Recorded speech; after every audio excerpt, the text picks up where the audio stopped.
What I'm about to say to you might come as a surprise, but the hottest part about me is the thunder of my thighs. That oh so fleshy part of me that forever I despised. Well, it's taught me much about my truth and teased apart the lies. You see, I'm the too much woman, and I am dangerous, can't you see? My truth, my words, my hips, my curves, 2 handfuls, maybe 3. Too loud, too big, too bold, too wild, too sexy. Yeah, that's me. And I won't sit down, shut up, or dim, turn it off, hide away. I won't be taken down a few notches. I won't be shamed, silenced, or put into the corner. I was born a too much little girl in a big fat Greek family. And I was fed compliments along with second helpings of everything because food and words are how we love in my family. They called me beauty queen and blue-eyed princess. And those words, they tasted as good as mama's cooking. And I learned early on that my body was a form of currency. That with the bat of an eye and a sweet smile and the tilt of my head, I could buy me more love and attention. And that worked for a while. Until it didn't. Until the beauty of my body started to entice customers that I did not want in my store. And so I started to backpedal. To become small and afraid and to dim my too muchness. Well, I trained as a dancer and slowly came back to loving my body again, to feeling strong in my skin and confident in my stride. And on a crisp fall day in grade 9, I was surrounded by 20 older girls who pinned my arms behind my back, kicking, punching, spitting, scratching, punishing me for my too muchness and my love of my body. And as the blood dripped from my nose, so did the light in my spirit. And once again, realizing that I wasn't safe in this body, I dimmed it down. For the next 15 years, I teetered in my too much body. On the one hand, growing in my womanhood and wanting to be seen and loved and desired. And on the other hand, so afraid that my beautiful body would betray me, inviting danger once again.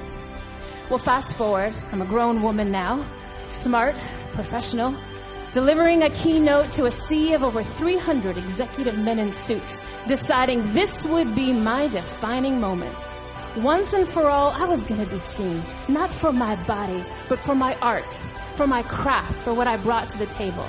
So I manned up. Severe pantsuit, button to the top, breasts hidden, hair slicked back into a severe bun. I even bought me some fake glasses. I dimmed down all the juiciness of my too much body, and yeah, I knocked that baby right out of the park, and I flew off the stage to a standing ovation, thinking I had finally won the battle by dimming this body down. And there I was, strolling along in my self-celebration, when I was approached from a man from the audience who asked if he could walk me to my car. And out in the parking lot, he grabbed my arm. His nails were like talons, digging into my skin. And he pulled me close, very close, too close. So close that I could smell the stale coffee and misogyny on his breath as he hissed, "I have a fetish for librarian types." Say what? All I remember is driving fast.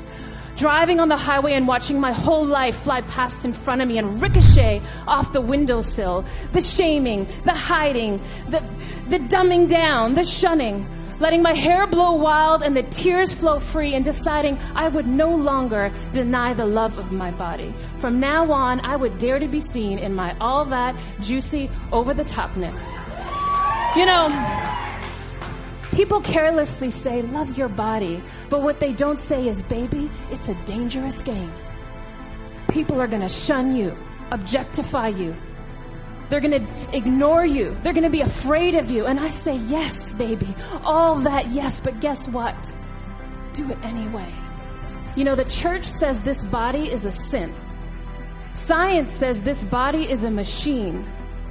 Business says this body is a product, but this body says I'm a freaking fiesta. We are not a piece of human. We are not flesh and ass and temptation.